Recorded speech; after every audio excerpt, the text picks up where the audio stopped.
मुंबई कृषी उत्पन्न बाजार समितीमध्ये सध्या कांद्याचा मोठ्या प्रमाणात तुटवडा जाणवतोय। तसंच महाराष्ट्राच्या कांद्याला मोठ्या प्रमाणात मागणी असल्यानं कांद्याच्या भावात 10 रुपये इतकी वाढ झाली आहे। कांद्यासोबतच बटाट्याला सुद्धा मोठ्या प्रमाणात मागणी वाढत असल्यानं 5 रुपयांनी बटाट्याच्या किमतीमध्ये वाढ झाली आहे। याचा आढावा घेतला आमचे प्रतिनिधी विकास मिरगणे यांनी।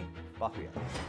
मुंबई कृषी उत्पन्न बाजार समितीमध्ये आज कांदा आणि बटाट्याची मागणी मोठ्या प्रमाणात होत असल्यामुळे कांद्यांचे जे रेट आहे ते सुद्धा 10 रुपयांनी वाढलेले आहेत आणि बटाट्याचा सुद्धा आहे तो 5 रुपयांनी वाढ झाली। त्यामुळे मुंबई कृषी उत्पन्न बाजार समितीमध्ये मोठ्या प्रमाणात गिराईक येत असतात। मुंबई कृषी उत्पन्न बाजार समिती ही महत्वाची बाजारपेठ म्हणून ओळखली जाते आणि त्यामुळे जे कांद्यांच्या भावामध्ये मोठ्या प्रमाणात वाढ होऊ लागली आणि बटाटा जो आहे जीवनावश्यक वस्तूमध्ये त्याची सुद्धा गणना केली जाते। त्यामुळे बटाटा हा सुद्धा 5 रुपयांनी मागणी आली। आपल्यासोबत व्यापारी आहेत कांदा बटाटा मार्केटचे।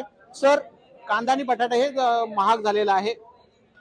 हो, कांदा एक 10 दिवसापासून एक 10% कांद्यामध्ये 10 रुपये वाढ झालेली किलो मागे।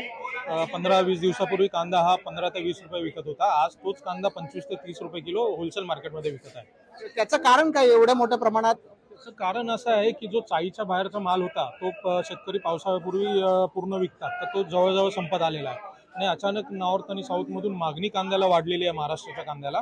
त्यामुळे MP मध्ये मध्य प्रदेशमध्ये कांद्याचं पीक असतं, पण ते यावर्षी खूप कमी प्रमाणात आहे, त्यामुळे कांद्याची ही अचानक वाढ झालेली आहे। आपण पाहिलं सारखे कांद्यांची मोठ्या प्रमाणात मागणी वाढलेली आहे, बटाट्याची सुद्धा मोठ्या प्रमाणात मागणी वाढली आहे। त्यामुळे मुंबई कृषी उत्पन्न बाजार समितीमध्ये मोठ्या प्रमाणात कांद्यांच्या आणि बटाट्याच्या किमतीमध्ये मोठ्या प्रमाणात वाढ झाली आहे। कॅमेरामॅन ज्ञानेश्वर भाडेसह विकास मिरगणे, लोकशाही नवी मुंबई।